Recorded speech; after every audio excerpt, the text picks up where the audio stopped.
Seperti yang kita lihat pada video ini, dak beton ini menggunakan rangka bambu ini guys. Akan tetapi ini tulangan utamanya atau konstruksi utamanya ini menggunakan konstruksi baja IWF ya guys. Artinya konstruksi utamanya ini cukup kuat guys. Akan tetapi untuk konstruksi daknya ini menggunakan rangka bambu ini guys. Bagaimana menurut Anda semuanya? Silahkan di komen ya.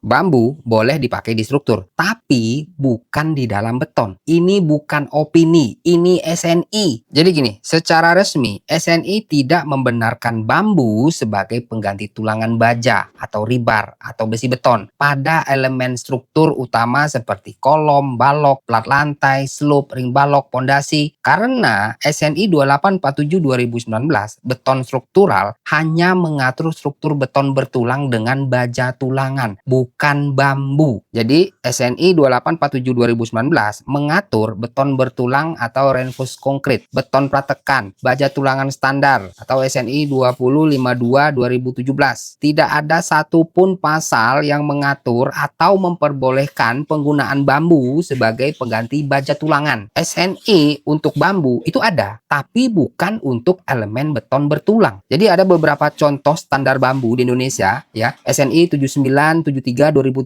ini spesifikasi bambu sebagai bahan bangunan. Kemudian SNI 03 3966 1995 metode uji kuat tarik bambu. Kemudian SNI 03 3527 1994 ini bangunan rumah sederhana tahan gempa dan panduan pemanfaatan bambu. Lalu SNI 03 50 10.1 2001 struktur bambu untuk syarat desain. Dan standar ini mengatur struktur bambu murni, bukan beton bertulang bambu. Secara keseluruhan, regulasi yang berlaku di Indonesia, bambu tidak boleh digunakan sebagai pengganti tulangan baja dalam beton bertulang karena tidak memenuhi ketentuan kuat tarik, elastisitas, ductility atau keuletan, ketahanan korosi, ketahanan api, ketahanan jangka panjang, persyaratan detailing, lap splash, angkorik, cover, dan lain sebagainya. Ini resikonya cukup serius jika memaksakan bambu sebagai rebar atau besi beton. Yang pertama, beton retak, patah karena bambu menyerap air, mengembang dan meledakkan beton dari dalam. Tidak punya ductility atau gagal total saat gempa. Tidak ada standar panjang sambungan, tidak ada kontrol mutu atau unpredictable failure. Kapan bambu boleh dipakai? Yang pertama,